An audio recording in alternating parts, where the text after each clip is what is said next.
هنتكلم في الفيديو ده عن خط هجوم الزمالك والاهلي. الاول قبل ما نتكلم اعمل لايك وشير وسبسكرايب.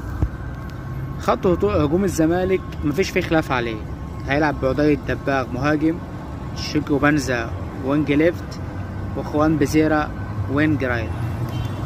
عدي الدباغ زيه زي اي مهاجم عادي، مفيش منه خطورة. شيكو بنزا لا يصلح للعب النادي الزمالك، انا شايف انه لاعب عادي خالص.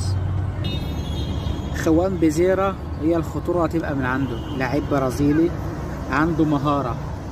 لو عماد النحاس عرف يعمل عليه تكتيك من خط نص ملعب النادي الاهلي هيقفل على نادي الزمالك خطورته خالص، لان خطورة الزمالك في اتنين: عبد الله السعيد واخوان بزيرة. خط هجوم النادي الاهلي انا اعتقد ان عماد النحاس هيلاعب محمد طاهر وينج رايت. لو تريزيجيه ما لعبش في خط النص هيلعب وينج ليفت. لو تريزيجيه لعب في خط النص هيلعب ببن شرقي وينج ليفت. والمهاجم هيلاعب محمد شريف. هيلاعب محمد شريف لسبب واحد بس، ومحمد شريف زيه زي جراديشار، الاتنين لا يصلحوا للعب النادي الاهلي.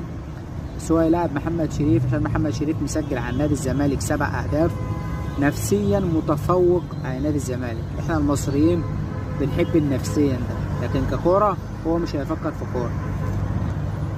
في ناس ممكن تسالني تقول لي طب فين زيزو؟ زيزو مش هيلحق ماتش الزمالك. اقصى حاجه يعملوها مع زيزو ان هم هيدخلوه قايمه، وممكن لو احتاجوا اخر 10 دقايق ربع ساعه هيلعبوه، لكن زيزو مش هينفع يلعب في ماتش الزمالك لانه زيزو لسه مصاب. انا شايف ان لازم حسين الشحات يلعب وينج رايت، اشرف بن شرقي وينج ليفت، تريزيجيه يلعب رقم 8 في نص الملعب، ويلعب جراديشار مهاجم.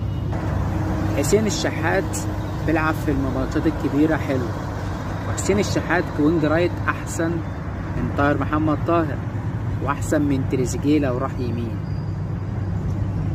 بس انا متاكد ان هو مش هيلعبه اساسي، لان عماد النحاس دماغه اصلا معرفش في الكره، زيرو تدريب، لا يصلح لتدريب النادي الاهلي حتى لو مؤقت.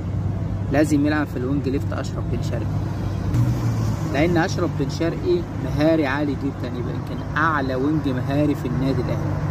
والماتشات دي بتبقى عايزه حلول فرديه،